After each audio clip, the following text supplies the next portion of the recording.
ازيكم يا اصحابي يا حلوين، عاملين ايه؟ يا رب كلكم تكونوا بخير وباحسن حال. لو كنت اول مره بتشوفيني، انا بس ودي قناتي، ادخلي خشي كده خدي جوله فيها، باذن الله تعجبك. تنسوا اللايك والشير والسبسكرايب. يلا بينا نبدا على فيديو النهارده، وما ننساش طبعا، ما ننساش طبعا. بص لما بتكلم بسرعه الدنيا بتبوظ. نصلي مع بعض على رسول. اللهم صلي وسلم وبارك عليك حبيبي يا رسول الله، ونقول بسم الله ونبدا على فيديو النهارده. الفيديو دوت بصوا، آه، في التسجيل الاولاني او في المونتاج الاولاني، عشان ده تاني حاجه، استني لولي. آه، منتجته 9 مرات بسبب ليان والدوشه والكلام من ده، تمام. وبعد ما خلاص كده صدره فحصلت مشكله. المهم ان انا قعدت على الكمبيوتر وظبطت الكلام، بابا اللي قاعد على الكمبيوتر وظبط لي الكلام ده كله. المهم انه اتمسح خالص، فرجعت عدته من اول وجديد، ومنتج من اول وجديد، بدل ما كان صحي من 9 الصبح كنت خلاص منتجته وخلصته. دلوقتي احنا حوالي الساعه 2 كده اهوت، باذن الله ينزل لكم النهارده يا رب من غير مقاطعه ومفيش حاجه تانية توقفه. بصوا بقى، الكرومبايه اللي انتوا شفتوها في اول فيديو كده، كنت جايباها من امبارح، وكنت رايحه اجيب الولاد من الدرس، فلقيت عربيه الكرومب، وكانت لوجاني طالباه مني بقالها فتره، كان نفسها في الكرومب قوي. فقلت خلاص اجيبه لها، مع ان الواحده كانت ب 15، فقلت استنى لما انزل السوق اشوف ايه الكلام. فلقيتها بتقولي ماما انا عايزه من ده، كانت العربيه لسه واقفه احنا راجعين وكده. فخلاص جبت لها. كانت برضو الكرومبايه بالصور لما فتحتها قد ايه، هي كبيره يعني ما شاء الله اللهم بارك. فكانت الكرومبايه ب 15، وال والكرنبيت كان عندها كرنبيت برضو، الكرنبيتايه ب 15، تمام. بس حطيتها بقى في الصينيه كده، لاني كنت راجعه متاخره وكلام من ده. رحت بعت مع جماعتنا شويه وكده، فاليوم خدني. هي كان نفسها تاكلها امبارح، والمفروض انها تاكلها كمان النهارده.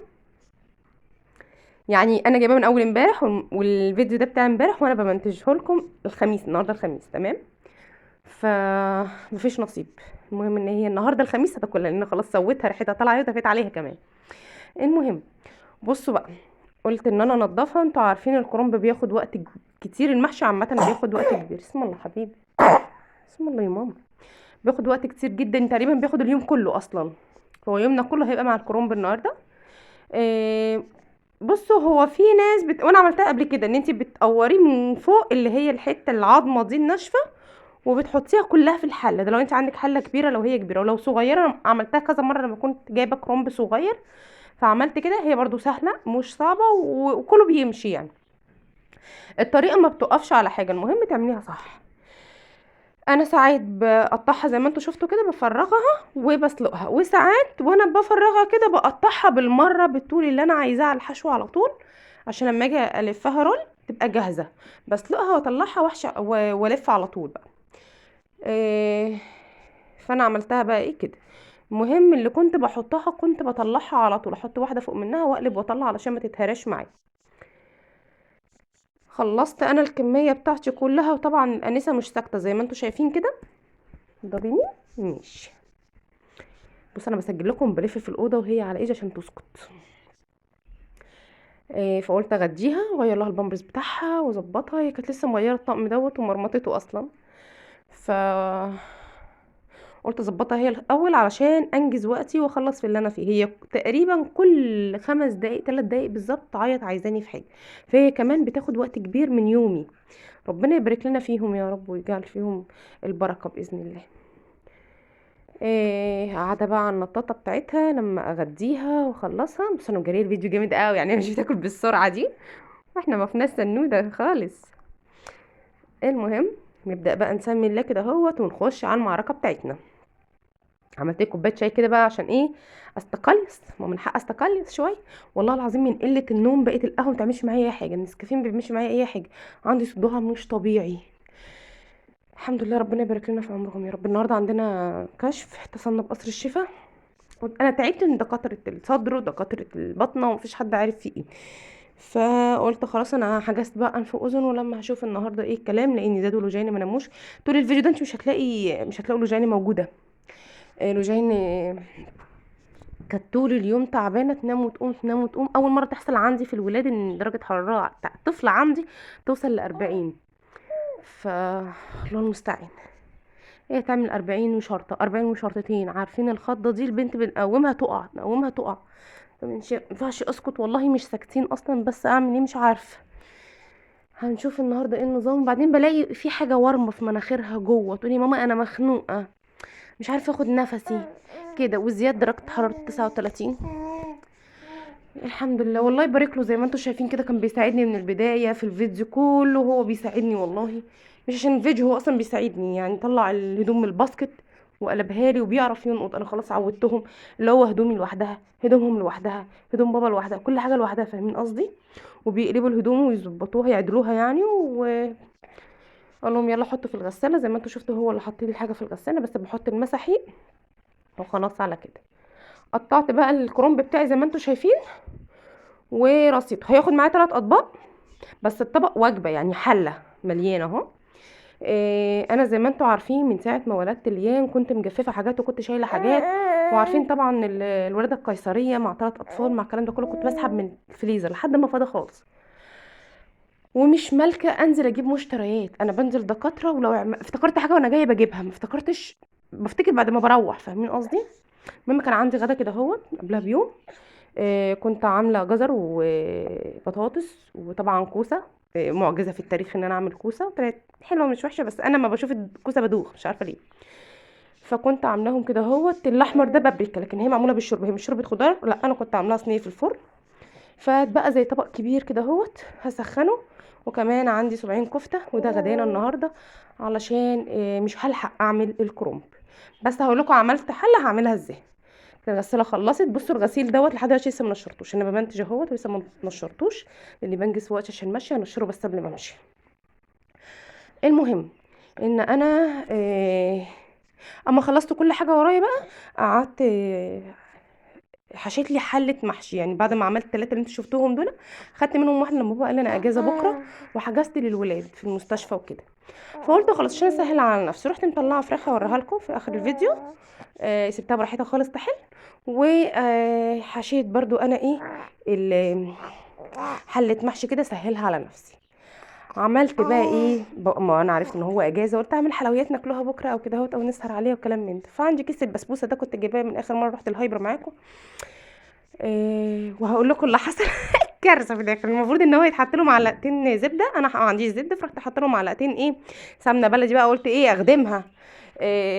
بستها كده، اسمها بس كده، بستها او عجنتها بكوبايه لبن. لو انت عايزه بكوبايه زبادي، بس لازم تحط لها حاجه ميه، نص كوبايه لبن، نص كوبايه ميه، علشان ايه تعجن معاكي كده تبقى طريه. حطيتها بقى في الصينيه بتاعتها وخلاص، واستوت وزي الفل. فولعت عليها ايه بقى من فوق الشوايه تاخد لون كده. هي ما خدتش لون. هي خدت كل الالوان، بقت لونها لون الالمونتال من تحت. بصوا بقى هنا بابا عمال يعاكسني، يقول لي ايه لا السكر، الحله اللي حطها على البوتاجاز دي اللي انا بقلي بيها بحمر فيها الزيت على طول يعني، البطاطس وكده، فبغسلها وبتبقى نظيفه. داخل طالع يقول لي ايه اهو، بص هنا كان بيعكسني. السكر زايد منك شويه والشربات تقيل. فبقول له على ايه؟ قال لي ما عملتش حاجه مسكره قوي كده، في ايه؟ راح قال لي لا لا لا، ده احنا خلصنا البسبوسه وايه، تسلم ايدك، بس مسكره زياده. بيتريق عليا. بقول له انا بصور. قال لي ما انا بفضحك كنت بتصوري. بصوا هوريها لكم، طالعه فحمه فحمه، والله نسيت غصب عني، عارفين قله النوم وشغل شغل شغل والولاد وليان لوحدها يعني. الحمد لله على كل حال. فبرضه بتسقط مننا حاجات يعني، مش كله لازم يبقى على المسطره. الحمد لله. ربنا يدينا الصحه ويدي كل واحد الصحه لبيته ولحياته يا رب، ويبارك لنا في اولادنا كلنا. بسم الله حبيبي. اللي انا بعمله ده كله كان بعد الغدا. قلت خلاص بما اننا بكره مش موجودين، عشان انجز الصبح بدري اقوم افطرهم واعمل غدايا، يبقى لازم ايه اشطب. طالما المطبخ بالنسبه لي متشطب يبقى الشقه كلها نظيفه، الشقه ما فيهاش حاجه، فبتبقى مترتبه من على الوش خلاص على كده. فقلت ارجع كل المواعين اللي انا عاملاها دي في مكانها، واغسل اللي في الحوض، علشان ابقى نايمه واكنس مطبخي واظبط الكلام ده كله، ابقى نايمه ايه مرتاحه نفسيا ان ما وريش حاجه. بس بقى طبعا انتوا عارفين ان الضرفه دي هي الوحيده بتاعه المواعين بتاعتي. المطبخ كبير مش صغير، بس مش متقسم صح. طبعا انا جيت لقيته كده. مش انا اللي مقسماه. كان نفسي اعمل وحده هنا مكان الكاميرا بين الديب فريزر والبوتاجاز. ان شاء الله هنعملها باذن الله قريب ان شاء الله، بس ربنا يسهل. وتظبط لي بقى شويه في المطبخ، وتلم لي شويه حاجات. حاطه من تحت المنظفات ده بقى، انا اطلع حاجه عشان اغسل مواعيني، ولازم انزل تحت خالص كده عشان في حاجات بطلعها من المواعين ورص حاجات وكلام من ده. بالنسبه لي المواعين دي هده لوحدها. افضي بصي هوريكم صينيه البسبوسه. يا عيني عليا يا عيني عليا يا خراشي عليا. المهم قال ايه ما حدش يشوفها، ده انا وريتها على الملأ كله شافها خلاص.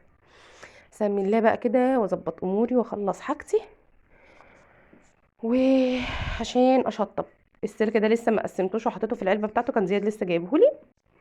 والله تعبان وبيروح ويجي ويساعدني، وحياة ربنا ربنا يبارك لي في عمره ويشفيه ويعافيه يا رب، ويبارك لكم في اولادكم كلكم اللهم امين يا رب، ويرزق كل مشتاق بالذريه الصالحه ويجعلهم بارين بينا يا رب. خدت كل حاجه في ايدي قلت افاضي دي بالمره بتاعت المعالق وارصها كده في السريع في السريع. انا كنت بقلع الطرحه واقعد اريح واغير وارجع تاني البس لبس الشغل واشتغل. المهم ان انا شطبت كل حاجه قبل ما انام علشان يبقى كله زي الفل ورايا. خلاص خلصت كل حاجه الحمد لله وخلصت في نفس الوقت. المهم ان انا هنام مرتاح هنا مكان الوحده زي ما قلت لكم. كنست الارض كله بقى زي الفل، الرخامه بقت بتلمع. بصوا هوريكي حاجه عاملاها في البوله اللي هناك دي، اللي المواعين بتاعتي خلصت اهي، بعملها كل يوم ويوم مع اللي هي الفوط بتاعه المطبخ تريحني. حاطه في الميه دي صابون مواعين وكلور وبطاس وبرقدها لتاني يوم.